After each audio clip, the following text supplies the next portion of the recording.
بسم اللہ الرحمن الرحیم۔ سورہ آل عمران کا رکوع نمبر 4 اور تیسرے پارے کا رکوع نمبر 14 یہ چل رہا تھا پچھلے ایپیسوڈ میں۔ اس رکوع کا لفظی ترجمہ بھی ہو چکا مختصر گرامر کے ساتھ، اور کافی حد تک حصے کی تفسیر ہو چکی ہے۔ آج ہم جو تفسیر باقی تھی انشاءاللہ وہ پیش کریں گے، اس کے بعد جو اس میں علمی نقطے ہمیں ملتے ہیں وہ آپ کے سامنے انشاءاللہ ہم رکھیں گے۔ اعوذ باللہ من الشیطان الرجیم، بسم اللہ الرحمن الرحیم۔ فتقبلها ربها بقبول حسن وانبتها نباتا حسنا، آیت نمبر 37 یہ چل رہی تھی۔ حضرت مریم علیہ السلام کو ان کے رب نے اچھے طریقے سے قبول کیا اور اچھے طریقے سے ان کی پرورش کی۔ قبول کرنے کا مطلب حضرت مریم کی والدہ کا جذبہ تھا یہ بچی دین کے لیے میں وقف کر دوں، تو اللہ نے اس کو قبول کر لیا، یعنی ان سے دین کا کام لے لیا، ان سے عبادت کا کام لیا ان سے، اور ان کی عمدہ طریقے سے پرورش کی۔ عمدہ طریقے سے پرورش میں دو چیزیں داخل ہیں، میں بتا چکا ہوں، ایک جسمانی لحاظ سے بھی اور ایک روحانی لحاظ سے بھی۔ وَكَفَّلَهَا زکریا، اور زکریا علیہ السلام نے ان کی کفالت کی۔ قرآن اندازی ہوئی تھی، قلم ڈالے جاتے تھے دریا میں، تو یہ بہت سے مفسرین نے لکھا ہے کہ یہ انہوں نے طے کیا تھا جس کا قلم الٹا چلنا شروع ہو گیا مخالف سمت میں، تو اس قلم پہ جس کا نام ہوگا وہی اس کا کفیل ہوگا، یہ معجزاتی طور پر۔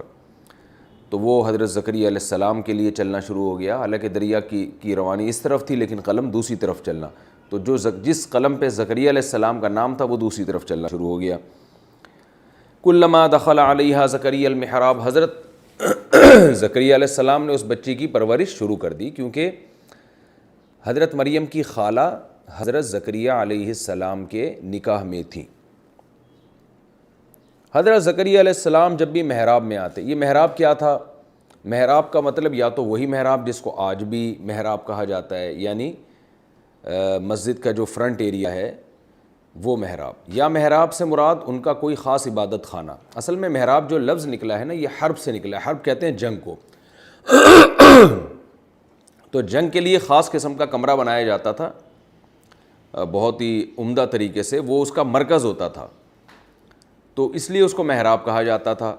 تو یہ لفظ پھر ہوتے ہوتے ہر وہ عمارت جس میں کوئی مخصوص کمرہ ہو اور وہ اس کا یعنی گویا کہ ایک طرح سے اس کا سینٹر ہو، یعنی اس کا خاص ایریا ہو وہ، تو اس کو بھی محراب کہا جاتا ہے۔ جیسے مسجد میں نہیں امام جہاں کھڑا ہوتا ہے تو وہ مسجد کا محراب سمجھا جاتا ہے۔ تو حضرت مریم علیہ السلام جس کمرے میں عبادت کیا کرتی تھیں وہ کمرہ مراد ہے، یا حضرت زکریا علیہ السلام جہاں عبادت کیا کرتے تھے وہ جگہ مراد ہے۔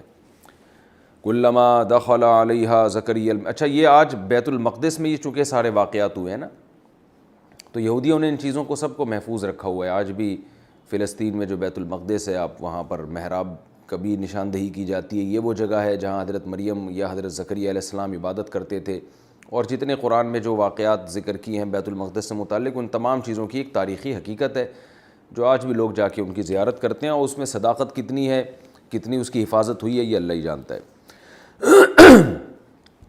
زکریا علیہ السلام جب بھی محراب میں آتے جہاں حضرت مریم عبادت کر رہی ہوتی تھیں، وجد عندها رزقا، تو حضرت مریم کے پاس ایک رزق دیکھتے، عجیب نوعیت کا رزق۔ قال یا مریم انا لکی ھذا، فرماتے ہیں مریم انا لکی ھذا، یہ تیرے پاس کہاں سے آ گیا؟ یہ کہاں سے آ گیا؟ دو وجہ سے تعجب ہو سکتا ہے، یا تو ایک یہ وجہ ہوگی کہ بے موسم کا پھل تھا اس لیے کہہ رہے ہیں یہ کہاں سے آ گیا، یعنی یہ اس کی مثال ہے جیسے دسمبر میں آم مل رہے ہوں، تو اس زمانے میں تو فریز کرنے کا ایسا سیٹ اپ بھی نہیں تھا، سسٹم بھی نہیں تھا، تو حضرت زکریا حیران ہوئے کہ یہ اس موسم میں کہاں سے آ گیا۔ اور ایک وجہ یہ بھی ہوتی ہے کہ حضرت زکریا علیہ السلام جب جاتے تو حضرت مریم جوان تھیں، ان کی حفاظت کے پیش نظر تالا لگا کے جاتے، بیت المقدس کو بند کر کے جاتے، تو جب واپس آتے تو ان کے پاس پھل رکھے ہوئے ہوتے، رزق رکھا ہوا ہوتا، حالانکہ کوئی جگہ نہیں تھی جہاں سے وہ رزق پہنچایا جا سکتا تھا، تو یہ بھی تعجب کی وجہ کہ یہ کیسے آ گیا آپ کے پاس۔ قالت، حضرت مریم فرماتی، ہوا من عند اللہ، کہ یہ اللہ کی طرف سے ہے، یعنی اللہ نے اپنی قدرت سے مجھے یہ رزق دیا، یہ کرامت ہے، اس کا کوئی ظاہری سبب نہیں ہے، اللہ کی طرف سے یہ عطا کیا گیا ہے، ان اللہ یرزق من یشاء بغیر حساب، اللہ چاہتا ہے جس کو چاہتا ہے بغیر حساب کے رزق عطا فرماتا ہے۔ حضرت زکریا علیہ السلام حیران ہوئے کہ بھئی نہ ایک چیز کا موسم ہے، نہ کوئی راستہ ہے یہاں تک رزق پہنچنے کا، مگر اللہ اپنی قدرت سے پہنچا رہا ہے۔ تو فوراً حضرت زکریا نے دعا مانگی، ہنالک، یہاں ایسے موقع پہ، دعا زکریا ربا، زکریا نے بھی اپنے رب کو پکارا، ہاتھ اٹھائے دعا کے لیے، قال، اور کہنے لگے، ربی حب لی من لدنک ذریۃ طیبہ، اے اللہ تو بھی مجھے اپنی طرف سے پاکیزہ ذریت، نیک اولاد عطا فرما دے۔ طیبہ کا معنی نیک، پاکیزہ، اچھی اولاد مجھے بھی عطا فرما دے۔ انکا سمیع الدعاء، بے شک تو دعاؤں کا سننے والا ہے۔ دیکھیں اصول یہ ہے کہ جو کام عادتاً ممکن نہ ہو، عادتاً کا مطلب یہ کہ اللہ کی عادت نہ ہو، وہ بظاہر یہی ہے کہ اللہ ایسے کام نہیں کرے گا۔ اس کی مثال ہے جیسے کوئی شخص پتھر کے بارے میں دعا مانگنا شروع کر دے، اے اللہ اس پتھر کو سونا بنا دے، اے اللہ اس پتھر کو سونا بنا دے۔ تو اللہ کی عادت نہیں ہے کہ پتھروں کو اللہ سونا بنائے۔ اگر آپ کو سونا چاہیے تو آپ ویسے دعا مانگیں، اللہ مجھے پیسہ عطا فرما دے تاکہ میں گولڈ خریدوں، یا کسی کو گفٹ کرنے کی توفیق عطا فرما دے۔ ایسی دعائیں مانگنا جو اللہ کی عادت نہیں ہے، وہ دعائیں مانگنا جائز نہیں ہے۔ اصول یہی ہے شریعت کا، جائز نہیں ہے، اور بعض صورتوں میں اس کا امکان تو ہوتا ہے، تو لیکن پھر بھی وہ بہت کم یعنی بہت کم امکان ہوتا ہے، تو پھر وہ دعا جائز تو ہوگی مگر وہ بھی بے ادبی کہلائے گی ایک قسم کی، کہ آپ کو پتہ ہے کہ ایک کام نہیں ہونا، آپ مانگ رہے ہیں، وہ ناممکن ہے ایک اسباب کی دنیا میں۔ یعنی ایسے ہی ہے جیسے کوئی کہہ دے کہ اللہ یہ 2 سیب رکھے ہوئے، ان کو اپنے فضل سے 4 کر دے، تو یہ 2 سیب تو 4 نہیں ہوں گے۔ اگر آپ کو 4 کی بھوک لگ رہی ہے تو آپ یہ دعا مانگیں، اللہ مجھے اتنے وسائل دے کہ میں 2 کے بجائے 4 سیب خرید لوں۔ تو ایسی دعائیں مانگنا جو بالکل ایک عام سبب سے ہٹ کر ہوں، یہ دعائیں مانگنا خلاف ادب ہے، اس لیے علماء اس سے منع کرتے ہیں کہ اللہ یعنی ایسی دعا ہے کہ جیسے ایک آدمی کہہ رہا ہو، اللہ میری مرغی کو سونے کے انڈے دینے کی توفیق عطا فرما دے تاکہ ایک انڈا مارکیٹ میں اتنے کا بکے۔ تو مرغیاں سونے کے انڈے نہیں دیتی ہیں، یہ اللہ کی عادت ہے۔ تو اس لیے حضرت زکریا علیہ السلام کا عام نارملی یہ دعا مانگنا کہ مجھے اولاد دے دے، یہ خلاف عادت تھا، کیونکہ بڑھاپے میں جب 90-95 سال عمر ہو چکی ہو، سر کے بال مکمل سفید ہو چکے ہوں، بیوی مکمل بانجھ ہو اور بوڑھی بھی ہو چکی ہو، اس عمر میں تو جو جوان عورتیں ہوتی ہیں جو بانجھ نہیں ہوتی، وہ بھی جب بوڑھی ہو جاتی ہیں ان کو اولاد نہیں ملتی، تو جو عورت پہلے سے بانجھ بھی ہو جب جوانی میں نہیں ملی تو 95-90 سال کی عمر میں کہاں سے ملے گی؟ تو نارملی یہ دعا مانگنا حضرت زکریا علیہ السلام کے لیے ایک خلاف ادب تھا کہ وہ اللہ تعالیٰ کہہ سکتے تھے آپ کو پتہ ہے اس عمر میں اولادیں نہیں ملتی۔ تو اس لیے حضرت زکریا علیہ السلام جوانی میں تو دعا مانگتے رہے، لیکن جب مایوس ہو گئے کہ بھئی بڑھاپا، اب تو بڑھاپا ہے اور بیوی بھی بانجھ اور بوڑھی بھی، تو اس وقت دعا مانگنا چھوڑ دی انہوں نے۔ لیکن جب حضرت زکریا علیہ السلام نے حضرت مریم کو دیکھا کہ بے موسم پھل مل رہے ہیں، تو قرآن کہتا ہے ہنالک، یہاں حضرت زکریا علیہ السلام نے اللہ سے دعا مانگی۔ کیا مطلب؟ کہ اے اللہ تو کچھ کرنے میں سبب کا محتاج نہیں ہے، تو جب مریم کو بغیر موسم کے پھل دے سکتا ہے اور تیری طرف سے یہ ایک معجزہ ظاہر ہو سکتا ہے، تو میرے لیے بھی تو ہو سکتا ہے نا، تو میرے لیے بھی یہ ہو سکتا ہے، مجھے بھی بڑھاپے میں اولاد دے سکتا ہے تو، کیونکہ تو کچھ کرنے میں سبب کا محتاج نہیں ہے۔ تو علماء اس آیت کے تحت لکھتے ہیں کہ نارملی ایک ایسی دعا مانگنا جو بالکل اس کی کوئی لاجک ہی نہ بنتی ہو، وہ بے ادبی ہے، لیکن کوئی خاص واقعہ اگر ہو جائے تو اس واقعے کا واسطہ دے کے اللہ سے دعا مانگی جا سکتی ہے کہ اللہ یہ بھی تو ہو رہا ہے نا، جب جو تو کر رہا ہے تو اس کا مطلب کہ تیری رحمت جوش میں آئی ہوئی ہے۔ اور حضرت مریم سے تو حضرت زکریا علیہ السلام کا ایک رشتہ بھی تھا کہ میری کفالت میں جو بچی پل رہی ہے، اللہ تو اس کے ساتھ یہ کرامت کا معاملہ کر سکتا ہے، تو میرے ساتھ، میں تو پیغمبر ہوں، میرے ساتھ تو کیوں معاملہ نہیں ہو سکتا؟ تو اس لیے بعض دعائیں ایک عام حالات میں تو خلاف ادب ہوتی ہیں، لیکن خاص اللہ کی رحمت کا کوئی واقعہ ہوا ہو تو اس موقع پر پھر وہ ادب کے خلاف نہیں رہتی، بلکہ اس میں قبولیت کا امکان زیادہ ہو جاتا ہے۔ اس لیے علماء کہتے ہیں اگر آپ کوئی خاص واقعہ دیکھیں نا اللہ کی رحمت کا، بالکل ہی ایک عام اسباب سے ہٹ کرو، تو ایسے موقع پہ اپنے لیے وہ دعائیں مانگ لینی چاہیے جن دعاؤں کا آپ کو عام حالات میں یہ ہو کہ شاید قبول نہیں ہوں گی، تو وہ دعائیں مانگ لینی چاہیے۔ لیکن پھر بھی اس قسم کی دعائیں، مرغی سونے کا انڈا دے، اور یہ تو پھر بھی بے ادبی کی باتیں، تو ایک ایسی دعا جس کا آپ کو خیال تھا کہ قبول نہیں ہو رہی، تو ایسے موقع پہ وہ دعا مانگ لینی چاہیے۔ حضرت زکریا علیہ السلام نے فرمایا اللہ مجھے نیک ذریت عطا فرما، بے شک تو دعاؤں کا سننے والا ہے۔ فنادتہ الملائکۃ، فرشتوں نے پکارا حضرت زکریا کو، وہو قائم، حضرت زکریا علیہ السلام کھڑے ہوئے تھے، یصلی فی المحراب، اور محراب میں نماز پڑھ رہے تھے۔ نماز کے دوران فرشتہ وحی لے کر آیا، اور کیا وحی فرشتے وحی لے کر آئے، اور کیا وحی لے کر آئے؟ ان اللہ یبشرک، کہ اے زکریا اللہ آپ کو خوشخبری سناتے ہیں بی یحییٰ، یحییٰ کی، یعنی بچہ پیدا ہوگا جس کا نام بھی اللہ نے پہلے سے بتا دیا، یحییٰ نام ہوگا، مصدقاً تصدیق کرنے والا ہوگا، سچا قرار دینے والا ہوگا، بکلمۃ من اللہ، اللہ کی طرف سے جو کلمہ ہے اس کی، کلمے سے مراد کیا ہیں؟ حضرت عیسیٰ علیہ السلام، یعنی حضرت یحییٰ علیہ السلام تو عمر میں بڑے ہیں نا، حضرت عیسیٰ تو بہت بعد میں پیدا ہوئے حضرت مریم کے بدن سے، لیکن حضرت عیسیٰ علیہ السلام کو اللہ نے چونکہ بغیر باپ کے پیدا کیا، تو بہت سے یہودیوں نے آپ پر معاذ اللہ حضرت مریم پہ زنا کی تہمت لگائی، اور معاذ اللہ حضرت عیسیٰ کو ولد الزنا کہا۔ تو اللہ نے حضرت عیسیٰ کی ولادت سے پہلے حضرت یحییٰ کو پیغمبر بنا کے بھیجا، تاکہ حضرت یحییٰ جیسے پیغمبر جو بنی اسرائیل کے پیغمبر تھے، جن پہ بہت سے بنی اسرائیل ایمان رکھتے تھے، وہ جب عیسیٰ علیہ السلام کی تصدیق کریں گے تو لوگ حضرت عیسیٰ پہ ایمان لے کر آئیں گے۔ تو اس لیے اللہ نے فرما دیا کہ یحییٰ جو ہیں یہ مصدقا بکلمۃ من اللہ، اللہ کی طرف سے جو کلمہ پیدا ہونے والا ہے، یعنی کلمہ کیوں کہا وہ میں نے تفسیر میں بتا دیا ہے آپ کو، تو ان کی تصدیق کریں گے، ان کو سچا پیغمبر قرار دیں گے، وسیداً قوم کے سردار ہوں گے، وحصوراً، حصور کہتے ہیں اپنے آپ کو روک لینا۔ اس آیت کی اس لفظ کی تفسیر میں علماء کی دو رائے ہیں۔ جو جمہور علماء ہیں وہ حصوراً اس لیے وہ اس کے قائل ہیں کہ حضرت یحییٰ علیہ الصلاۃ والسلام نے جائز خواہشات سے بھی اپنے آپ کو بچایا ہوا تھا، یعنی دنیا کی طرف اتنی بے رغبتی، دنیا سے اتنی بے رغبتی کہ جو جائز خواہشات ہوتی ہے نا اس کی طرف بھی ان کی توجہ نہیں تھی، یہاں تک کہ نکاح بھی نہیں کیا انہوں نے، اور ان کی نکاح کی طرف بھی خواہش نفس کے باوجود نکاح کی طرف رغبت نہیں تھی، یعنی یہ اس کو دنیا کے بکھیڑے سمجھتے تھے وہ، یعنی اتنے زیادہ عبادت گزار اور رہبانیت ان کی طبیعت میں تھی، اس لحاظ سے ان کو حصور کہا گیا کہ مبالغہ کا صیغہ ہے نا، اپنے آپ کو روکنے والے۔ پھر اس نظریے پر جو اشکالات ہوتے ہیں کہ بھئی نکاح تو ایک پسندیدہ چیز ہے، اور جائز خواہشات سے اپنے آپ کو روک لینا تو یہ تو کوئی زیادہ کمال کی بات نہیں ہے، تو اس کے علماء نے مختلف قسم کے جوابات دیے ہیں۔ ایک جواب تو یہ دیا گیا بھئی نکاح پچھلی امتوں میں نکاح کرنا کوئی فضیلت کی چیز نہیں تھی، نکاح سے بچنا زیادہ فضیلت کی چیز تھی، لیکن یہ جواب اتنا مزیدار نہیں ہے۔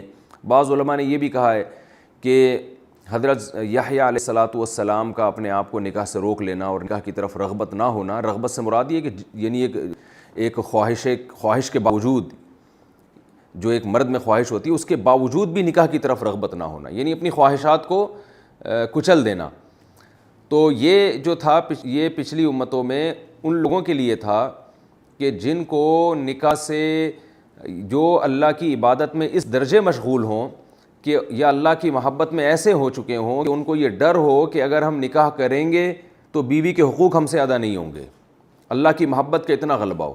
تو حضرت یحییٰ علیہ السلام ان لوگوں میں شامل تھے کہ ان کو یہ معلوم تھا، ان کا یہ اپنے بارے میں خیال تھا کہ اگر میں نکاح کروں گا یا جائز خواہشات کی طرف جاؤں گا تو اللہ کی محبت جس درجے میرے دل میں ہے اس میں غفلت پیدا ہو سکتی ہے، اور میں بیوی کے حقوق نہیں ادا کر سکتا۔ تو یہ ان علماء کا قول ہے جو حصوراً کا یہ مطلب بیان کرتے ہیں کہ جائز خواہشات سے بھی اپنے آپ کو روکنے والے، اس لیے کہ ناجائز سے تو ہر پیغمبر اپنے آپ کو روکتے ہیں نا، تو پھر حضرت یحییٰ کی خصوصیت کیا ہوئی کہ وہ حصور تھے؟ اگر ہم یعنی اس آیت کا یہ مطلب بیان کریں کہ حصور کا مطلب ہے ناجائز خواہشات سے اپنے آپ کو روکنے والے، تو وہ تو ہر پیغمبر اپنے آپ کو برائی سے روکتے ہیں، لیکن اللہ نے حضرت یحییٰ علیہ السلام کی صفت میں جو حصور بیان کیا تو اس کا مطلب یہ کہ ذرا بھی طبیعت میں طمع اور لالچ نہیں، اور ذرا بھی دنیا کی طرف رغبت نہیں، یعنی دنیا کو ایسا مسافر خانہ سمجھتے تھے کہ بہت زیادہ اس سے غفلت تھی اور اللہ کی طرف میں اعلان تھا۔ تو یہ بہرحال ایک وصف ہے اور ایک کمال ہے، ہر پیغمبر کو اللہ نے ایک خاصیت عطا فرمائی ہے، جیسے موسیٰ علیہ السلام کو اللہ نے کلیم اللہ بنایا، اور یوسف علیہ السلام کو بے پناہ حسن دے دیا اللہ تعالیٰ نے، اور آدم علیہ السلام کو تمام پیغمبروں کا اور تمام انسانوں کا باپ بنایا، نوح علیہ السلام کو لمبی عمر عطا فرمائی، تو ہر پیغمبر کو اللہ نے ایک خاصیت دی ہے، تو اسی طرح یحییٰ علیہ السلام کی خاصیت یہ تھی کہ ان میں دنیا سے بے رغبتی والا عنصر بہت زیادہ تھا۔ دنیا کو مسافر خانہ سمجھنا اور اللہ کی محبت میں اس قدر اللہ کی محبت میں آگے بڑھ جانا کہ دنیا کی طرف رغبت ہی ختم ہو جائے، یہ عنصر بہت زیادہ تھا، تو اس لیے حضرت یحییٰ علیہ السلام کو حسور کہا ہے۔ لیکن بعض علماء اس طرف بھی گئے ہیں کہ نہیں بھائی، یہاں حسور سے مراد ناجائز خواہشات سے اپنے آپ کو روکنا ہے، جائز خواہشات سے روکنا نہیں ہے، اور اس سے مراد یہ نہیں ہے کہ وہ نکاح کی طرف رغبت بھی نہیں تھی، نکاح بھی نہیں کیا، کیونکہ نکاح کی فضیلت تو تمام پیغمبروں سے ثابت ہے، اس امت سے بھی اور پچھلی امتوں سے بھی، تو نکاح کے فضیلت نہ ہونے پر ہمارے پاس کوئی دلیل نہیں ہے۔ تو ان علماء کی جماعت پھر یہ آیت جو آیت ہے اس کا یہ مطلب بیان کرتی ہے کہ یہاں حسور سے مراد ہے ناجائز خواہشات سے اپنے آپ کو روکنے والے تھے۔ اب سوال پھر لوٹ کر آتا ہے، یہ تو ہر پیغمبر اپنے آپ کو ناجائز خواہشات سے روکتے، تو اس کا جواب یہ ہے کہ ناجائز سے تو ہر پیغمبر اپنے آپ کو روکتے ہیں، لیکن طبعی میلان بہرحال ناجائز کی طرف ہر ایک کا ہو سکتا ہے۔ بعض چیزیں ایسی ہیں جن کی طرف طبعی میلان ہوتا ہے، جیسے یوسف علیہ السلام کو جب عزیز مصر کی بیوی نے دروازہ بند کر کے زنا کی دعوت دی ہے تو حضرت یوسف علیہ السلام بچ نکلے، لیکن قرآن کہتا ہے وَلَقَدْ هَمَّتْ بِهِ وَهَمَّ بِهَا، جیسے عزیز مصر کی بیوی کے دل میں برائی کا خیال آیا تو خیال کی حد تک یوسف علیہ السلام کے دل میں بھی آیا تھا، لیکن انہوں نے اس خیال پہ قابو پایا اور اپنے آپ کو جو ہے کمرے سے فرار ہونے کی کوشش کی، یہ کہہ کے کہ اِنَّهُ رَبِّي أَحْسَنَ مَثْوَايَا، کہ وہ میرا رب ہے جس نے مجھے اتنا اچھا ٹھکانہ دیا، میں اس کی نافرمانی کیسے کروں۔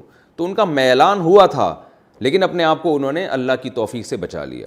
جبکہ حضرت یحییٰ علیہ السلام کو اللہ نے ایسا بنایا تھا کہ ناجائز کی طرف ان کا میلان ہی نہیں تھا، یعنی اپنے آپ کو بچاتے تو تھے برائی سے، لیکن ایک جو برائی کی طرف جو پہلی دفعہ انسان کا میلان ہوتا ہے نا، وہ بھی نہیں تھا، یعنی اتنے پاک دامن تھے اور آخرت کا اتنا خوف اور اللہ کی محبت اتنی زیادہ تھی کہ ناجائز کی طرف دل میں وسوسے کی حد تک بھی آپ کے دل میں ارادہ نہیں پیدا ہوتا تھا۔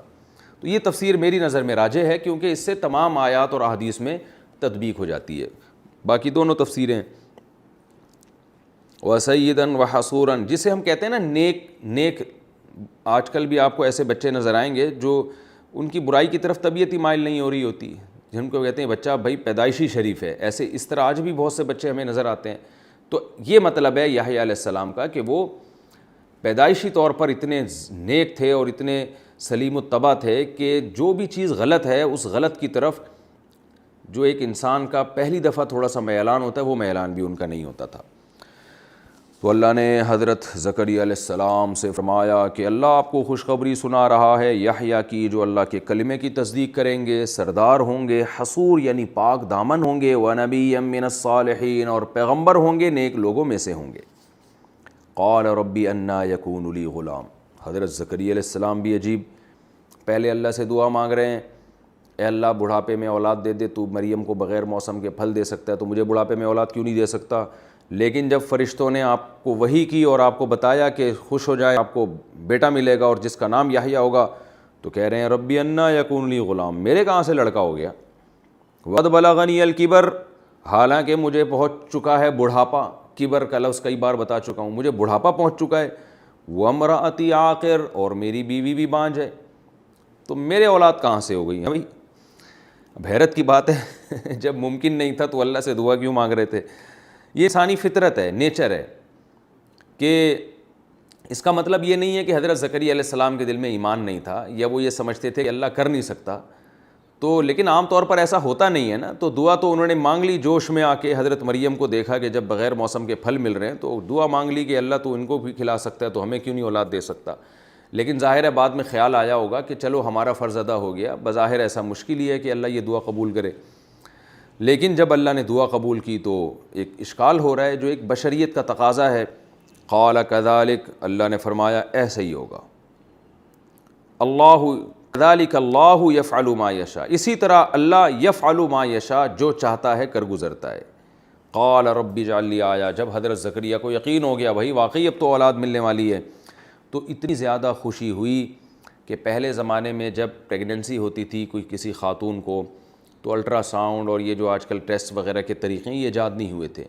3-4 مہینے بعد جا کے پتہ چلتا تھا کہ حمل ٹھہر چکا ہے. یا جن خواتین کو مینسز آتے ہیں ان کے مینسز بند ہو جاتے تھے تو بھی 1-2 مہینے بعد جا کے پتہ چلتا تھا کہ ان کو پریگننسی ہے. وہ بھی یقین نہیں ہوتا تھا, امکان ہوتا تھا. اور حضرت زکریا علیہ السلام کی زوجہ وہ تو ویسے ہی بوڑھی ہو چکی تھیں, وہاں تو یہ مینسز وغیرہ کا احتمال ہی نہیں تھا. تو اس لیے زکریا علیہ السلام کو جب اللہ کی رحمت کا پتہ چلا تو اب اللہ سے دعا مانگنے لگے کہ اللہ مجھے کیسے پتہ چلے گا بیوی کو حمل ہو گیا ہے. حالانکہ دیکھیں ویسے اصولی بات ہے کہ جب بچہ 4 مہینے کا ہوگا تو پھر تو پتہ چل جائے گا نا. لیکن حضرت زکریا علیہ السلام کو اتنی جلدی کہ اللہ مجھے کوئی نشانی پتہ چل جائے کہ میری بیوی پریگننٹ ہو چکی ہے, اس کو حمل ہو چکا ہے. تو اللہ سے دعا مانگ رہے ہیں رب اجعل لی آیا, اللہ کوئی نشانی بتا دے جس سے مجھے یقین ہو جائے کہ اب میری زوجہ کو حمل ٹھہر چکا ہے. قال آیتک, اللہ نے فرمایا ٹھیک ہے آپ کی نشانی یہ ہے اللہ تکلم الناس, کہ آپ لوگوں سے کلام نہیں کریں گے 3 ایام 3 دن تک الا رمزا, مگر اشاروں سے. کیا مطلب؟ آپ کی زبان بند ہو جائے گی. جب آپ کی زبان بند ہو جائے اور 3 دن تک آپ میں بولنے کی طاقت ہی نہ رہے اور آپ اشاروں سے کلام کر رہے ہوں تو سمجھ جائیں کہ آپ کی زوجہ کو حمل ٹھہر گیا ہے اور وہ خوشخبری پوری ہونے کا وقت آ چکا ہے. وَاذْكُرْ رَبَّكَ كَثِيرًا, اور اے زکریا اپنے رب کو کثرت سے یاد کرو. وَسَبِّحْ, اور اللہ کی پاکی بیان کرو. بِالْعَشِيِّ وَالْإِبْكَارِ, صبح بھی اور شام بھی. یہ رکوع تھا جس کی ہم نے تفسیر بھی بیان کر دی. اب اس میں جو علمی نکات ملتے ہیں وہ میں انشاءاللہ آپ کے سامنے مختصراً نمبر وار بیان کرتا ہوں. پہلا علمی نکتہ تو ہمیں یہ جو ایک معلوم ہوتا ہے, اللہ نے فرمایا قل ان کنتم تحبون اللہ فاتبعونی. اللہ سے کوئی محبت کا دعوے دار ہے تو رسول صلی اللہ علیہ وسلم کی اتباع اسے کرنی پڑے گی. نبی کی اتباع کیے بغیر اللہ کی رضا ممکن نہیں ہے. یعنی جس کو یوں کہا جاتا ہے کہ اللہ کے احکام کو نبی کے طریقوں پر پورا کیا جائے گا, یہ ہمیں پتہ چلا. دوسری بات ہمیں ان اللہ اصطفیٰ آدم و نوحا و آل ابراہیم و آل عمران علی العالمین. اس سے ہمیں پتہ چلا کہ اللہ کی نظر میں سب انسان برابر نہیں ہیں. عدل کے لحاظ سے تو سب برابر ہیں, سب کو بدلہ ملے گا, جو اچھا کرے گا جو برا کرے گا اس کے ساتھ اس کو سزا ملے گی. اس لحاظ سے تو نسلی فرق نہیں ہے, لیکن اس لحاظ سے فرق بہرحال اللہ نے رکھا ہوا ہے کہ جو خاندان نیک اعمال کرتے ہیں, اچھے طریقوں پر زندگی گزارتے ہیں, برائیوں سے بچتے ہیں, اللہ انہیں دوسروں پر فضیلت دیتا ہے اور پھر ان کے والدین کی وجہ سے ان کی اولادوں کو بھی نوازتا ہے. اس لیے اللہ نے فرمایا ہم نے آدم کو منتخب کیا اور نوح کو اور آل ابراہیم اور آل عمران کو. یعنی آدم تو اس لیے کہ وہ تمام انسانوں کے باپ ہیں. پھر آدم علیہ السلام کے ہزاروں اولاد میں اللہ نے نوح علیہ السلام کی سلیکشن کی ہے. سب بچے ایک جیسے نہیں, نوح علیہ السلام کو اللہ نے پیغمبر بنایا. پھر نوح علیہ السلام کی اولاد میں لاکھوں کروڑوں لوگ گزرے, لیکن ان میں اللہ نے ابراہیم علیہ السلام کو نوازا. کیوں؟ اس لیے کہ ابراہیم علیہ السلام نے اللہ کے لیے قربانیاں دیں اور ان کی آل کو نوازا. پھر آگے ان کی آل اولاد میں اللہ نے ان کو نوازا ہے. تو دیکھیں ابراہیم علیہ السلام کی نیکیوں کا بدلہ صرف حضرت ابراہیم کو نہیں مل رہا بلکہ ان کی اولاد کو بھی مل رہا ہے. اور آل عمران کو بھی اللہ نے نوازا. حضرت عمران کی نیکیوں کا بدلہ ان کی بیٹی حضرت مریم کو بھی مل رہا ہے اور ان کی اولاد میں اللہ عیسیٰ ابن مریم پیدا کر رہے ہیں. تو اس سے ہمیں یہ پتہ چلتا ہے کہ آپ اگر اچھا عمل کرتے ہیں تو اس کا فائدہ صرف آپ نہیں اٹھاتے بلکہ اللہ آپ کی نسلوں میں اس کی برکتیں ظاہر کر دیتے ہیں, نسلوں میں خیر و برکت ظاہر کر دیتے ہیں اللہ تعالیٰ. تو وہ فائدہ متعدی ہو جاتا ہے, ٹرانسفر ہوتا ہے. تو یہ بھی ایک اللہ کی بہت بڑی رحمت ہے کہ اگر آپ چاہتے ہیں کہ آپ کا خاندان قیامت تک کے لیے اس کی سلیکشن ہو جائے تو آپ اپنے عمل کو اچھا کریں اور اپنے گھر والوں کی تربیت کی کوشش کریں. زکریا علیہ السلام کے بارے میں قرآن میں دوسری جگہ آتا ہے کہ حضرت زکریا نے جو ہم کو بڑھاپے میں پکارا اور ہم نے ان کو اولاد دی, اس کی ایک وجہ یہ تھی کہ وہ اور ان کی بیوی یسارعون فی الخیرات ویدعوننا رغبا ورہبا. حضرت زکریا اور ان کی زوجہ دونوں مل کے اللہ کی عبادت کرتے تھے اور اللہ سے دعائیں مانگا کرتے تھے اور نیکیوں میں ایک دوسرے سے بڑھ چڑھ کے حصہ لیا کرتے تھے. تو اس سے پتہ چلتا ہے کہ نیکیوں میں اگر ایک گھر ہے, یعنی من حیث البیت جو ہے وہ گھر کی حیثیت سے وہ نیکیوں میں بڑھ چڑھ کے, پورا گھرانہ نیک تھا. تو اللہ فرماتے ہیں زکریا بھی اور ان کی بیوی بھی, گھر کے 2 ہی فرد تھے نا, ٹوٹل خاندان ہی یہی تھا, وہ سب مل کے جو ہے گویا اللہ ان کو بہت سے افراد قرار دے رہا ہے کہ گھر کے کل افراد جو تھے وہ نیکیوں میں ایک دوسرے سے سبقت کیا کرتے تھے. اس کی برکت یہ ظاہر ہوئی کہ اللہ تعالیٰ نے ان کی نسل کو آگے بڑھایا اور ان میں جو ہے وہ نیک اور پرہیزگار لوگ اللہ تعالیٰ نے پیدا کیے. تو یہ صلہ ملتا ہے والدین کے نیک ہونے کا اولاد کو. ذریۃ بعضھا من بعض واللہ سمیع علیم. اسی آیت سے ہمیں مرزا غلام احمد قادیانی کے جھوٹے ہونے کی دلیل بھی معلوم ہوتی ہے کہ اللہ نے تو پیغمبروں کا ایک مخصوص سلسلہ رکھا ہے. مرزا غلام احمد قادیانی ملعون ان سلسلوں میں سے کسی سلسلے میں نہیں تھا، اور نہ اس کا ماضی ایسا تھا کہ اس کی حرکتوں کی بیس پہ یہ کہا جا سکے کہ اللہ نے ایک کو نبوت کے لیے نوازا. مرزا غلام احمد کی جو کتابیں ہیں آج بھی موجود ہیں. چند دن پہلے قادیانی سے میری ملاقات ہوئی جو الحمدللہ مسلمان ہو چکا ہے. مسلمان سے ملاقات ہوئی جو پہلے قادیانی تھا. تو اس نے مجھے بتایا کہ میں نے جب مرزا غلام احمد قادیانی کی کتابیں پڑھی ہیں تو پھر مجھے پتہ چلا کہ یہ آدمی جھوٹا اور کذاب تھا. اس کی وجہ یہ کہ اس کی کتابوں میں اس سے پتہ چلتا ہے کہ وہ ایک عزت دار اور شریف انسان نہیں تھا. اسی وجہ سے قادیانی مرزا غلام احمد قادیانی کی کتابوں پہ کبھی بحث نہیں کریں گے آپ سے، اور اس کی شخصیت پہ کبھی بحث نہیں کریں گے. وہ بس اسی بحث میں الجھاتے رہیں گے کہ نبی آخری تھے یا نہیں تھے. حالانکہ نبی کے آخری ہونے نہ ہونے سے مرزا کے نبی ہونے کا کیا تعلق ہے؟ یعنی اگر ہم تھوڑی دیر کے لیے غلط بات کو فرض کر لیں کہ آپ صلی اللہ علیہ وسلم آخری نبی نہیں تھے، تو اس سے کیا تعلق ہے کہ مرزا نبی تھا یا نہیں تھا؟ کیونکہ آخری نبی نہیں تھے اس کا مطلب ہے کہ کوئی اور نبی آ گیا ہوگا. تو یہ مرزا کو نبی ہونے کو ثابت کرنے کے لیے پہلے شریف انسان ہونا ثابت کرنا پڑے گا، جبکہ اس کی کتابوں سے پتہ چلتا ہے کہ وہ شریف انسان نہیں تھا. یہی وجہ ہے کہ مرزا غلام احمد قادیانی کی سیرت پہ کبھی بھی قادیانی نہیں آتے. تو یہ بھی ایک اس کے جھوٹے ہونے کی دلیل ہے کہ وہ ان پیغمبروں کی اولاد میں نہیں تھا. اور ویسے بھی ایک کامن سینس کی بات ہے کہ ہم فرض کر لیں رسول اللہ صلی اللہ علیہ وسلم آخری نبی نہیں تھے، فرض کر لیں، نقل کفر نباشت، تو 1400 سال کے بعد نبی آیا ہے. حالانکہ اتنا وقفہ کبھی انبیاء میں نہیں ہوا. سب سے زیادہ وقفہ حضرت عیسیٰ علیہ السلام اور محمد صلی اللہ علیہ وسلم میں تقریباً 600 سال کا. اس کو قرآن کہہ رہا ہے علی فترۃ من الرسل، بہت عرصے بعد ہم پیغمبر بھیج رہے ہیں. تو یہ کہ اور ذلی نبی تو بہت جلدی آتے ہیں. جیسے موسیٰ علیہ السلام اصل نبی تھے، ان کے ذلی نبی تھے حضرت ہارون علیہ السلام، وہ فوراً انہی کے ساتھ تھے. تو ذلی نبی میں تو اور بھی تاخیر نہیں ہوتی. تو یہ کیا بات ہے، مرزا غلام احمد کو ذلی نبی کہتے ہیں اور 1400 سال کے بعد. اور پھر اس کے بعد اگر نبی آخری نبی نہیں ہے تو پھر 1400 سال میں ایک نبی کیوں آیا، اور مرزا غلام احمد کے بعد کتنے نبی اور آئیں گے؟ اس بات سے بھی قادیانی اس کا جواب دینے سے بھی خاموش ہیں. حالانکہ ہمیں قرآن سے پتہ چلتا ہے کہ ہر پچھلا نبی اگلے نبی کی خوشخبری سناتا ہے. جیسے یحییٰ علیہ السلام حضرت عیسیٰ کی تصدیق کر رہے ہیں کیونکہ حضرت عیسیٰ بعد میں آئے ہیں نا. تو پہلا نبی اگلے نبی کی خوشخبریاں دے کے جاتا ہے دنیا سے. تو اگر مرزا غلام احمد سچا نبی ہے تو وہ اگلے کون سے نبی کی خوشخبری دے کر گیا ہے؟ یہ عجیب بات ہے کہ جن پیغمبر کے آخری نبی ہونے پر پوری امت کا اجماع ہے، یعنی محمد صلی اللہ علیہ وسلم، ان کو تو آپ آخری مان نہیں رہے، اور مرزا کو آپ آخری نبی ماننا شروع کر دیں جس کو نبی ماننے ہی کے لیے لوگ تیار نہیں ہیں. تو یہ بات بالکل ایک کامن سینس کے خلاف ہے. تو خیر یہ آیت ختم نبوت کی بھی ایک بہت بڑی دلیل ہے. اور اچھا، اور ایک عجیب دلچسپ علمی نکتے کی بات بتاؤں. اللہ نے چونکہ پیغمبروں کا سلسلہ روکنا تھا، لہذا اللہ نے نہ حضرت عیسیٰ کو اولاد دی آگے، اور نہ محمد صلی اللہ علیہ وسلم کو نرینہ اولاد دی. کیونکہ یہ جو پیغمبروں کا سلسلہ چلا ہے یہ نرینہ اولاد میں چلا ہے، کیونکہ عرب اصل اولاد اسی کو کہتے تھے جو بیٹے سے چلے. تو حضرت عیسیٰ علیہ السلام بنی اسرائیل کے آخری نبی، اور ادھر ابراہیم علیہ السلام کے جو بیٹے اسماعیل تھے ان میں نبی آئے محمد صلی اللہ علیہ وسلم. دونوں کو اللہ نے نرینہ اولاد نہیں دی. حضرت عیسیٰ علیہ السلام تو بغیر نکاح کے آسمانوں پہ چلے گئے اور قرب قیامت میں آئیں گے، ان کے تو نکاح ہی نہیں ہوا تو اولاد کا تو سوال پیدا نہیں ہوتا.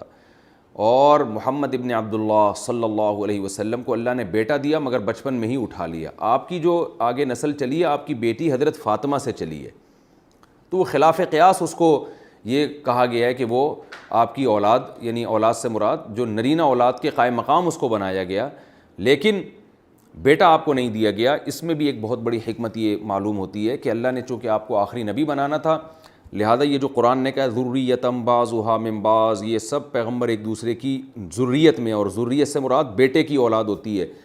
تو اللہ نے آپ کو نرینہ بیٹا زندہ ہی نہیں رکھا تاکہ اب کوئی آپ کی اولاد میں یہ دعویٰ ہی نہ کر سکے کہ میں پیغمبر ہوں، کیونکہ وہ بیٹے سے نسب جا کے ملے گا ہی نہیں نبی صلی اللہ علیہ وسلم تک. یہی وجہ ہے کہ قرآن مجید میں سورہ احزاب میں اللہ نے کیا فرمایا، ما کان محمد ابا احد من رجالکم، کہ محمد صلی اللہ علیہ وسلم تمہارے مردوں میں کسی کے باپ نہیں ہیں، ولکن رسول اللہ خاتم النبیین، لیکن وہ اللہ کے رسول اور آخری نبی ہیں۔ تو اب دیکھیں، آخری نبی اور کسی مرد کا باپ نہ ہونا، ان دونوں کو اللہ نے ایک ہی آیت میں ذکر کیا ہے۔ تو اس سے پتہ چلتا ہے ان دونوں میں بڑی گہری مناسبت ہے۔ اگر آپ کے بیٹا ہوتا تو یہ امکان تھا کہ اس بیٹے میں وہ بیٹا یا بیٹے کا بیٹا یا بیٹے کا بیٹا کل نبوت کا دعویٰ کر سکتا تھا اور اپنا نسب بیان کرتا کہ میں نبی صلی اللہ علیہ وسلم کی نرینہ اولاد میں ہوں، میں لہذا میں بھی ان کی ذریت میں ہوں۔ تو اللہ نے یہ سلسلہ ہی ختم کر دیا کہ آپ صلی اللہ علیہ وسلم کے بارے میں قرآن میں اللہ نے بتا دیا کہ وہ کسی مرد کے باپ نہیں ہیں، وہ بیٹیوں کے باپ ہیں جن سے آگے ان کی نسل چلے گی، جو یعنی وہ مرد سے مراد جو زندہ ہو اور جس کی نسل چلے، اس کے والد نہیں ہیں آپ۔ کیوں؟ آپ اللہ کے رسول ہیں اور خاتم النبیین ہیں، کیونکہ اللہ نے یہ سلسلہ یہاں ختم کر دینا ہے، آگے نبوت نہیں چلے گی۔ تو یہ آیت ختم نبوت کی بھی ایک بہترین دلیل ہے۔ حضرت مریم علیہ السلام کی والدہ نے جو منت مانی تھی، انی نذرت لک ما فی بطنی محررا، اے اللہ میرے پیٹ میں جو بچہ ہے میں نے اسے آزاد کر دیا تیرے دین کے لیے۔ اس سے ہمیں یہ بھی پتہ چلتا ہے کہ نیک لوگ بچوں کی ولادت سے پہلے ہی ان کی پلاننگ کر لیتے ہیں کہ ان کو کیا بنانا ہے۔ ہمارے ہاں بچوں پیدا کرنے میں تو پلاننگ کی جا رہی ہے جو کہ خلاف شرع ہے، بلکہ یہ تو اولاد تو اللہ کے ہاتھ میں ہے، جس کو چاہے جتنی دے، لیکن جس چیز میں پلاننگ کرنی چاہیے کہ اس کو بنانا کیا ہے، اس کی سرے سے پلاننگ ہی نہیں ہو رہی ہے۔ 2 بچے پیدا ہوتے ہیں پلاننگ کے تحت، کیونکہ پلان پہلے سے یہی ہوتا ہے کہ 2 ہی پیدا ہوں گے، اس سے زیادہ نہیں ہوں گے، تو اس پلاننگ میں تو عمل کیا جاتا ہے، لیکن اس کی کوئی پلاننگ نہیں ہو رہی کہ اس کو بنانا کیا ہے ہم نے۔ تو جبکہ اسلام کا حکم یہ ہے کہ اولاد دینے والا اللہ ہے، وہ اللہ پہ چھوڑ دو کتنے بچے دینے ہیں، تم نے پلاننگ یہ کرنی ہے کہ ان کی تربیت کیسے کرنی ہے، ان کو بنانا کیا ہے۔ تو نیک لوگوں کی عادت ہوتی ہے اپنے بچوں کی فکر پہلے سے کرتے ہیں اور اللہ ان پہ نوازتا بھی ہے، تو جیسے حضرت مریم علیہ السلام نے کی۔ دوسری بات ہمیں بھی پتہ چلتی ہے کہ حضرت مریم کی والدہ نے جو پلاننگ کی، یہ بھی پتہ چلتی ہے کہ اپنے بچوں کو دین کے لیے وقف کر دینا یہ بھی ایک بہت بڑی پلاننگ ہے۔ اچھی بات ہے کہ آپ اپنے بچے کو تاجر بنائیں، یہ بھی ایک دین کی خدمت ہے، ڈاکٹر بنائیں، عدلیہ میں لے کے جائیں تاکہ ملک کی باغ ڈور اس کے ہاتھ میں ہو، صحیح فیصلے کرے۔ یہ تمام کے تمام کام اگر آپ اچھے جذبے سے کرتے ہیں تو یہ باعث ثواب ہے، لیکن بچوں کو علم کی طرف لے کے جانا یہ بھی تو ایک پلاننگ کا حصہ ہونا چاہیے۔ تو میں تو خود لوگوں کو ترغیب دیتا ہوں کہ آپ اپنے بچوں کے بارے میں سوچیں کہ ہم ان کو ایسے مقام تک پہنچائیں گے کہ ملک کی باغ ڈور ان کے ہاتھ میں ہو، تاکہ یہ صحیح فیصلے کریں اور قوم کی صحیح معنوں میں خدمت کر سکیں۔ اس جذبے سے اگر کوئی اپنے بچے کو فوج میں بھیجتا ہے تو یقیناً یہ بھی باعث ثواب ہے۔ اس جذبے سے کوئی اپنے بچے کو CSS کراتا ہے، بیوروکریسی میں اس کو بھیجتا ہے، تو یہ بہت بڑی نیکی ہے اور یہ بھی پیغمبروں کی سنت ہے۔ اس جذبے سے کوئی اپنے بچے کو آرمی میں بھیجتا ہے تو یہ بھی بہت بڑی خدمت ہے۔ تو یہ تمام شعبوں میں ہمیں اپنی اولادوں کو کھپانا ہے، لیکن اس کی طرف بھی توجہ ہونی چاہیے کہ کسی ایک بچے کو عالم بھی بنائیں آپ۔ جیسے حضرت عمران کی زوجہ نے منت مانی کہ میں اپنے بچے کو دین کی خدمت کے لیے وقف کروں گی۔ تو یہ تمام کام ہماری لائف کا حصہ ہونا چاہیے اور اس نیت پہ اللہ تعالیٰ آپ کو نوازے گا۔ کیسا اللہ نے حضرت مریم کے والدہ کے جذبے کو قبول کیا ہے کہ بیٹے کے بجائے بیٹی دے دی، لیکن اللہ نے بتا دیا کہ یہ بیٹی وہ کام کرے گی جس کا قیامت تک اللہ قرآن میں تذکرہ کرے گا، اور تراویح میں یہ پڑھا جائے گا، قرآن کی جب بھی تلاوت ہوگی اس بیٹی کا تذکرہ ہوگا اس تلاوت میں۔ تو کتنا زیادہ نوازا اللہ نے حضرت مریم کی والدہ کے جذبے کی بیس پہ۔ تو ہمیں اس سے یہ بھی پتہ چلتا ہے کہ آپ کی نیت اور جذبہ تو اچھا ہے، لیکن ضروری نہیں ہے آپ جس طرح سے کام کرنا چاہ رہے ہیں ہو اسی طرح سے۔ جیسے حضرت مریم کی والدہ کام چاہ رہی تھی بیٹا ہو، لیکن ہو کیا گئی؟ بیٹی۔ تو وہ تو حیران ہوئی کہ میرے تو سارے یعنی ارمان ہی دھرے کے دھرے رہ گئے، لیکن اللہ نے کیا کیا کہ ان کے جذبے کی لاج رکھی اور بیٹی دے کے اس سے وہ کام کروائے جو بیٹا بھی نہیں کر سکتا۔ تو اس سے بھی ہمیں یہ علمی نقطے کی بات پتہ چلتی ہے کہ آپ کی نیت درست ہے، آپ کی کوشش درست ہے، پھر آپ رزلٹ کو نہ دیکھیں، آپ رزلٹ اللہ کے حوالے کر دیں۔ بھائی میرا جو فرض تھا میں نے پورا کیا ہے، اب اللہ ناکامی کے نقشوں میں ہی کامیابی پیدا کر دے گا۔ آپ جس طرح سے کام چاہ رہے ہیں کام ہو جائے گا، لیکن ہوگا اس طرح سے جس طرح سے اللہ چاہے گا، اس طرح سے نہیں جس طرح سے آپ چاہیں گے۔ حدیث میں آتا ہے نبی صلی اللہ علیہ وسلم نے فرمایا بندہ میرے بارے میں جیسا گمان کرتا ہے نا میں اس کے ساتھ ویسے ہی معاملہ کرتا ہوں. تو آپ اچھا گمان رکھیں گے جو ہوا ٹھیک ہوا تو اللہ آپ کے ساتھ ٹھیک کر دے گا. اور اگر آپ یہ گمان رکھیں گے کہ میرے ساتھ غلط ہو رہا ہے, میرے تو سارے جذبوں پہ پانی پھیرا جا رہا ہے, تو پھر سمجھ لیں کہ آپ کے ساتھ اب ٹھیک ہونے والا نہیں ہے. اس سے ہمیں یہ بھی پتہ چلتا ہے کہ بچوں کی کفالت کرنا بھی بڑی نیکی کا کام ہے. حضرت مریم کے والد کا انتقال ہو گیا, ان کی والدہ کا انتقال ہو گیا, بچی لاوارث ہو رہی ہے, تو یہ نہیں ہو رہا کہ اس کو عیدی سینٹر میں جمع کرا دو, یہ کر دو, جیسے آج کل ہوتے ہیں جان چھڑاتے ہیں, بھائی ہٹاؤ یار اس کو. یہاں قرآن اندازیاں ہو رہی ہیں کہ اس بچی کو کون پالے گا. تو وہ زمانہ ایسا تھا جب فیملی پلاننگ کے بدبودار نعروں سے لوگ متاثر نہیں ہوئے تھے, تو بچوں کو پالنے کو سعادت سمجھتے تھے. آج فیملی پلاننگ نے یہ زہر لوگوں کے جسم میں گھول دیا ہے کہ اپنے بچے پیدا کرنے کے لیے تیار نہیں ہے کہ ان کو پالنا پڑے گا, تو آپ بتاؤ دوسروں کے بچے لے کے کون پالے گا.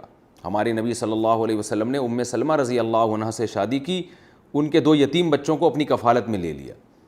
تو یہ سنت ہے نبی صلی اللہ علیہ وسلم کی, یہ سنت ہے زکریا علیہ السلام کی. حضرت زکریا کی خواہش تھی بچی کو میں پالوں, وہ خالو تھے, اور بنی اسرائیل کے دوسروں کی خواہش تھی کہ ہم پالیں, تو وہ حضرت زکریا علیہ السلام کی خوش قسمتی کی بچی ان کے حصے میں آئی. اس سے پتہ چلتا ہے کہ بھئی خاندان کی کوئی بچی اگر یتیم ہو جایا کرے تو جان نہ چھڑایا کریں, اس کو لے پالنے کی کوشش کیا کریں, اس پہ اللہ تعالیٰ آپ کو بہت زیادہ نوازے گا. اس سے ہمیں بھی پتہ چلتا ہے کہ ماں کے بعد مقام خالہ کا ہے. حضرت علی رضی اللہ تعالیٰ عنہ اور حضرت ابو بکر اور دوسرے صحابہ میں اختلاف ہوا تھا ایک بچی کو پالنے کے بارے میں, تو آپ صلی اللہ علیہ وسلم نے بچی حضرت علی کے حوالے کی, کیونکہ وہ ان کے نکاح میں جو تھی وہ ان کی خالہ تھیں, بچی کی خالہ تھیں. تو اس وجہ سے علماء کہتے ہیں الخالۃ بمنزلۃ الام, ماں کے بعد خالہ کا درجہ ہے. حدیث میں آتا ہے ایک صحابی نے عرض کیا یا رسول اللہ میری ماں کا انتقال ہو گیا ہے, میں اب کس کے ساتھ اچھا سلوک کروں؟ تو آپ نے فرمایا ماں کے بعد جو ہے نا خالہ سے وہی سلوک کرو جو ماں سے کیا کرتے تھے, کیونکہ خالہ بھی ماں کے قائم مقام ہے. اسی سے فقہاء نے استدلال کیا کہ میاں بیوی میں اگر ڈیورس ہو جاتی ہے تو سب سے زیادہ چھوٹے بچے کی حقدار ماں ہے, ماں اگر نہ ہو تو پھر خالہ ہے. یعنی ماں نہ ہو تو پھر پہلے نانی دادی ہے, وہ بھی ماں کی جگہ ہے, وہ بھی نہ ہو تو پھر خالہ ہے, کیونکہ ماں کے بعد پھر دادی اور نانی کے بعد جو ہے وہ خالہ کا مقام ہے. دادی نانی تو اس لیے کہ وہ بھی حقیقت میں ماں ہی ہیں. تو اس سے فقہاء نے بہت سارے مسائل استدلال کیے ہیں کہ بچی کی کسٹڈی یا چھوٹے بچے کی کسٹڈی اس کو دی جائے گی کہ بچے کی خالہ جس کے نکاح میں ہو. تو حضرت زکریا علیہ السلام کی جو زوجہ تھیں وہ حضرت مریم کی خالہ تھیں, تو ان کی کسٹڈی میں دیا گیا. تو یہ بھی ہمیں ایک علمی نقطے کی بات پتہ چلتی ہے, اور اولاد کی فضیلت بھی پتہ چلتی ہے کہ زکریا علیہ السلام بڑھاپے میں بھی اللہ سے اولاد مانگ رہے ہیں. اب آپ دیکھیں زکریا علیہ السلام کے پاس روحانی اولاد کی کمی نہیں تھی, ان کے تو سینکڑوں لاکھوں شاگرد ہوں گے بنی اسرائیل میں جو ان کو پیغمبر سمجھتے تھے, ان کی بات مانتے تھے, وہ صدقہ جاریہ تھے ان کے لیے, لیکن ان کو اپنی اولاد چاہیے تھی. اپنی اولاد ایک الگ اللہ کی نعمت ہے, اور روحانی اولاد ہونا ایک الگ نعمت ہے. اور یہ بھی پتہ چلتا ہے, کرامت کا بھی پتہ چلتا ہے ہمیں کہ بعض دفعہ اہل اللہ کے ساتھ کرامتیں ہو جاتی ہیں, جیسے حضرت مریم علیہ السلام کے ساتھ کرامت ہوئی اور بے موسم کے ان کو پھل ملنا شروع ہوئے, اس کو کہا جاتا ہے کرامت. اس میں ولی کے ارادے کا دخل نہیں ہوتا, ولی کا صرف ہاتھ استعمال ہوتا ہے, اور ارادہ اور قدرت اللہ کی ہے. تو کرامت ولی کی قدرت نہیں ہوتی, کرامت اللہ کی قدرت ہوتی ہے. تو بے موسم کے پھل ملتے ہیں. اور یہ بھی ہمیں پتہ چلتا ہے کہ جو ہے ہمیں بھی اللہ سے نیک اولاد مانگنی چاہیے, یہ پیغمبروں کی سنت ہے, اور اللہ سے مایوس نہیں ہونا چاہیے. اور آخری بات یہ بھی پتہ چلتی ہے کہ اللہ کی طرف سے جب کوئی نعمت مل رہی ہو تو اس میں دلچسپی لینی چاہیے, استغنا نہیں برتنا چاہیے. زکریا علیہ السلام کو جب اللہ نے بتا دیا آپ کو نعمت ملے گی, آپ کے اولاد ہوگی, تو زکریا علیہ السلام نے یہ نہیں کہا ٹھیک ہے جب ہوگی تو اب تو پتہ چل گیا ہو جائے گی, کوئی مسئلہ نہیں ہے, 4-6 مہینے بعد پتہ چل ہی جائے گا کہ حمل ٹھہر گیا ہے. نا نا نا نا نا, جب اللہ کی طرف سے ایک نعمت مل رہی ہے تو بڑھ چڑھ کے یہ اظہار کرنا کہ مجھے اس کی ضرورت ہے. تو اللہ سے کہہ رہے ہیں اللہ مجھے جلدی بتا کب ملے گی, مجھے کوئی نشانی ظاہر کر دے, مجھے پتہ چل جائے کہ حمل ٹھہر گیا ہے. تو جب بھی کوئی بڑا آپ کو کوئی نعمت دے رہا ہو نا تو اس میں دلچسپی لینی چاہیے, استغنا نہیں کرنا چاہیے. آپ کے والد ہیں, کوئی گفٹ دے رہے ہیں آپ کو, کوئی تحفہ دے رہے ہیں, تو یہ نہیں کہ کیڑے نکالنا شروع کر دیں, ابا نے یہ کیا پکڑا دیا مجھے, سر پہ لگائیں, آنکھوں پہ لگائیں, واہ واہ واہ ماشاء اللہ. شوہر اگر زوجہ کو کوئی گفٹ دیتا ہے تو بیوی یہ نہ کرے کہ یہ کیا دے دیا آپ نے مجھے, یہ کتنا سستا لنڈے کا مال اٹھا کے پکڑا دیا مجھے. ایسے موقع پہ جو گفٹ اور تحفہ دینے والا ہے اس کا شکر ادا کرنا چاہیے, اس کو آنکھوں پہ لگایا جائے. ماشاء اللہ بڑی زبردست بات, بہت اچھا کیا آپ نے. تو کوئی بھی بڑا, کوئی استاذ آپ کو تحفہ دیتا ہے, ہمارے حضرت ہمیں بعض دفعہ چھوٹی سی چیز تحفہ دیا کرتے تھے، ہم بڑے آرام سے ادب سے دونوں ہاتھوں سے لیتے تھے. ہمیں سکھایا ہی گیا تھا کہ بڑے کی چیز کو حقیر نہ سمجھو. نبی صلی اللہ علیہ وسلم نے فرمایا کہ اس پہ بہت شدید وعید سنائی ہے کہ ایک عورت کسی دوسری عورت کے گھر کوئی ہدیہ بھیجے، کھانے پینے کی چیز بھیجے، اور وہ دوسری عورت اس میں کیڑے نکالنے لگے. جیسے کوئی کھانا اچھا پکایا تو لوگ پڑوسیوں کے بھیج دیتے ہیں نا. وہ اب بعض خواتین جو اس تفسیر کا لیکچر نہیں سنتی، وہ کیا کرتی ہیں کہ وہ یہ بات کر دیتی ہیں، دیکھو اصل میں وہ ان کے یہاں بچ گیا تھا نا، تو پھینکی ہوئی چیز اب ہمیں پکڑا رہے ہیں جان چھڑانے کے لیے. تو کوئی بھی تحفہ دے اس میں عیب نہیں نکالنا چاہیے. اس کو نہیں کھانے کا دل چاہ رہا، کسی فقیر کو کھلا دیں آپ. تو تحفوں میں عیب نکالنا یہ اچھا کام نہیں ہے، بلکہ اس میں یہ شو کرنا چاہیے ہمیں بہت خوشی ہوئی ہے. اللہ تعالی ہم سب کو سمجھنے کی، عمل کی توفیق عطا فرمائے.